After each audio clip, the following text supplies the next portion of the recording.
Bora falar de um indicador muito interessante que é a fórmula mágica de Joel Greenblatt, e já peço desculpas pelo meu inglês de antemão.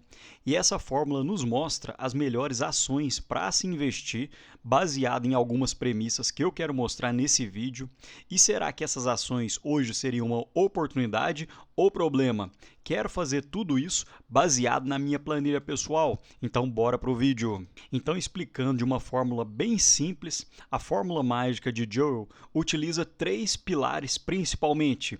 Primeiramente, ele pensa numa empresa boa através da fórmula do ROI ou do ROIC, a depender da empresa. O segundo pilar seria a utilização do preço barato, porque não adianta nada ser uma ótima empresa se tiver com indicadores mais caros.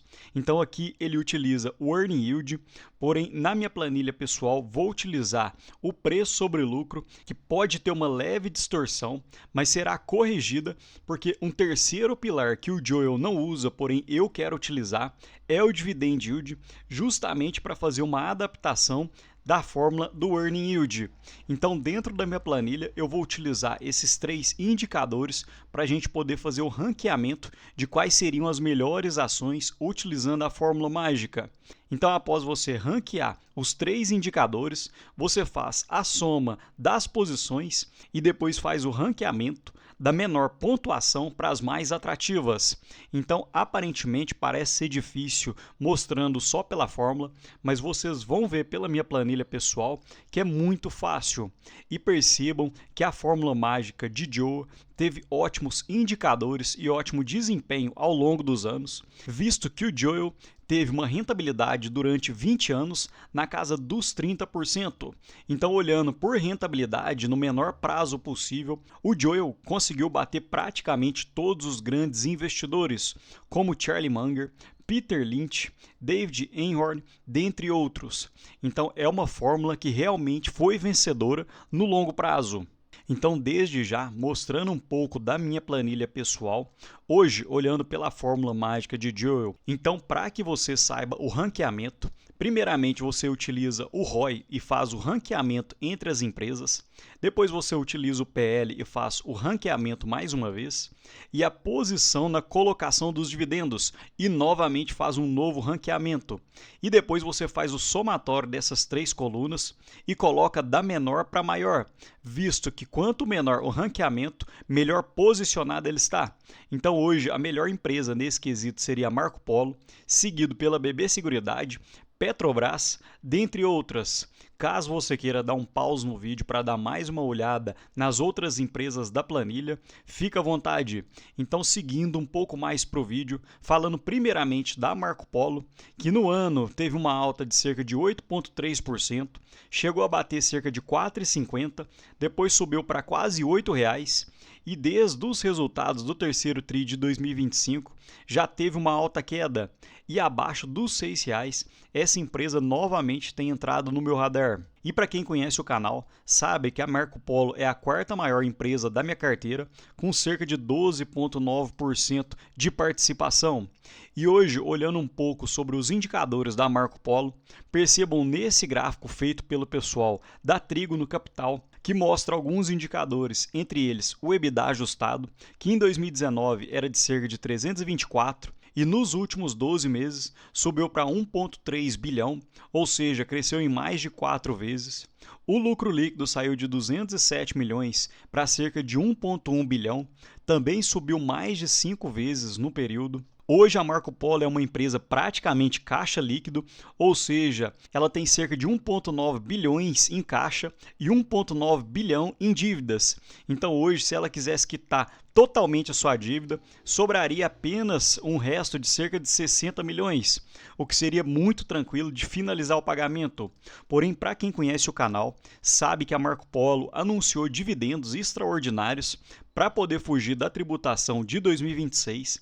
Então, o caixa da Marco Polo, olhando para o quarto TRI de 2025 ou para o primeiro TRI de 2026, deve diminuir de uma forma bem drástica. Outro detalhe interessante é que hoje a Marco Polo teria os menores indicadores da sua história, então possivelmente poderia ser uma boa oportunidade, visto que o PL da empresa hoje encontra-se em 5,63 enquanto a média histórica dos últimos 25 anos ficou em torno de 12,6.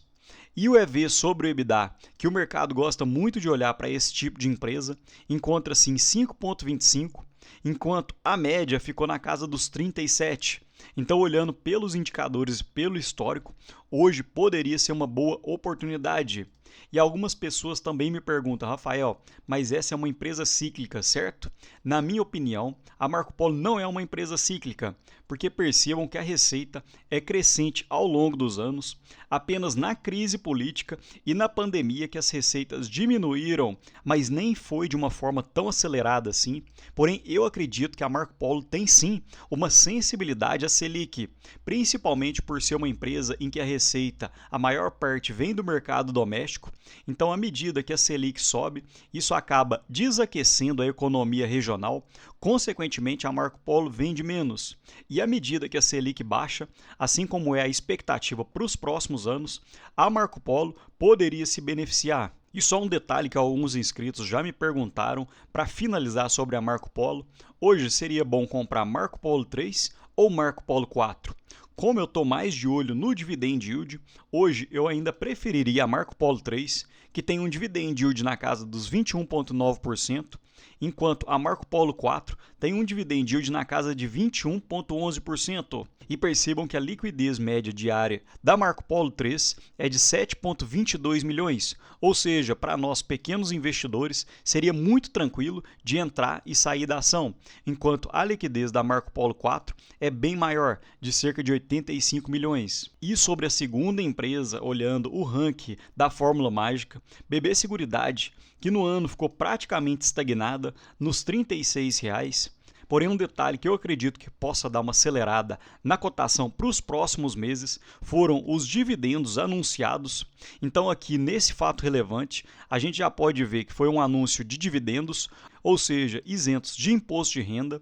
O montante total é de cerca de 4,9 bilhões, o que daria cerca de R$ 2,55 por ação, e devem ser pagos em até 60 dias após a divulgação dos resultados de 2025, que estão previstos para fevereiro de 2026. Então percebam que os dividendos pagos no primeiro semestre e no segundo semestre de 2025 pela BB Seguridade totalizaram cerca de 4,52, o que na cotação atual seria em torno de 12,5%.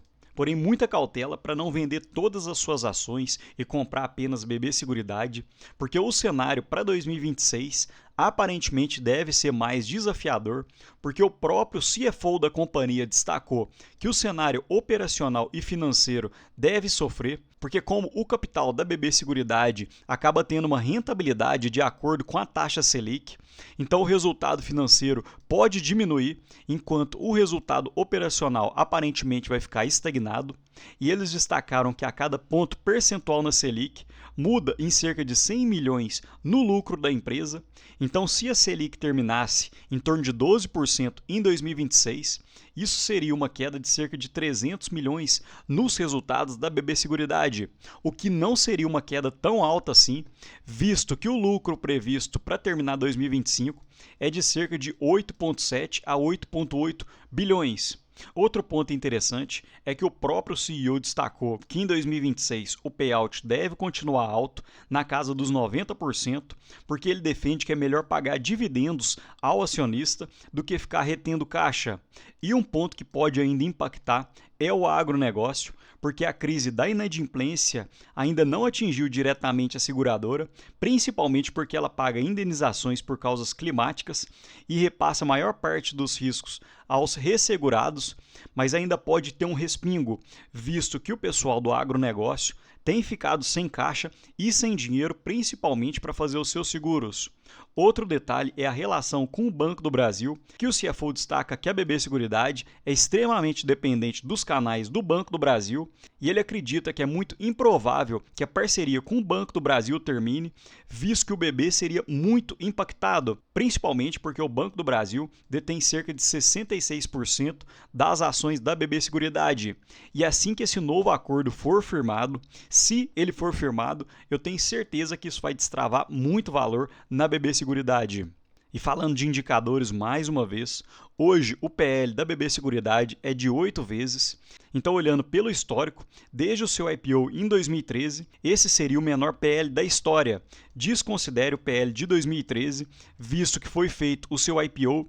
Então, aqui o indicador encontra-se bugado. Então, olhando desde seu IPO, hoje, em teoria, seria o momento em que a BB Seguridade estaria mais barata. E a terceira empresa, olhando pela fórmula mágica, seria a Petrobras, que no ano teve uma queda de 19,6%. E eu achei essa postagem no Instagram muito interessante, que mostra as ações que mais se desvalorizaram em 2025, considerando apenas ações do Ibovespa, e a Petrobras encontra-se nessa relação com uma queda de 12%. E essa queda diferente da que mostra no Google é principalmente porque o Google desconsidera os dividendos pagos. Então, mesmo no ano em que a bolsa subiu cerca de 34%, a Petrobras teve uma queda de 12%. E percebam essas duas reportagens soltadas praticamente no mesmo horário em que o petróleo caminha para a maior queda anual desde 2020 e a ação da Petrobras fecha no vermelho e tem o pior desempenho anual desde 2020. Então, isso seria coincidência? Na minha opinião, não.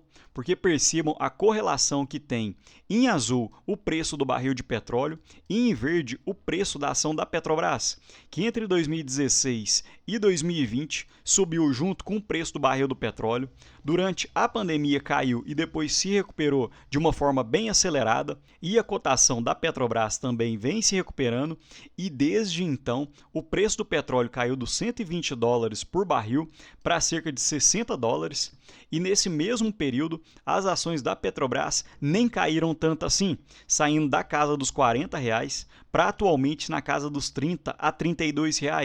Então, quem é acionista da Petrobras tem que ficar de olho no preço do barril do petróleo. E sobre os dividendos que serão pagos em 2026, percebam nessa tabela feita pelo pessoal do BTG Pactual, em que eles esperam que, se o dólar ficar na casa dos 5,50 e o preço do barril do petróleo entre 65 a $60, a Petrobras pagaria um dividendo entre 9% e 10%.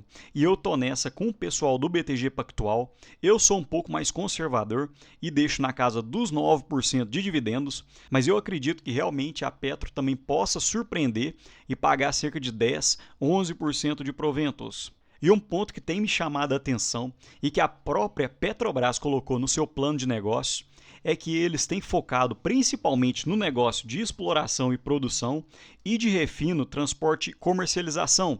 Então, hoje, mais de 75% dos investimentos têm ficado para o setor de exploração e produção. E por que isso seria tão importante? Porque hoje o setor de exploração e produção tem uma taxa interna de retorno média de cerca de 23% ao ano, enquanto o refino, transporte e comercialização gira em torno de 15%, e sobre gás, energias de baixo carbono, fica abaixo de 10%. Então é realmente interessante que a Petrobras tenha mais investimentos focados em exploração e produção, principalmente por causa da alta taxa de retorno e também no refino, transporte e comercialização. E aparentemente a Petrobras tem feito um trabalho sério nesse quesito. Mas me conta aqui, pessoal, dentro dessas três empresas, alguma já tinha entrado no seu radar? Comenta aqui embaixo, curte o vídeo, porque já me ajuda muito. E antes de finalizar, só para fazer uma propaganda, me segue no meu Instagram, que eu tenho postado conteúdos praticamente diários de uma forma bem rápida e bem leve. No mais, deixo um ótimo dia para vocês e um abraço.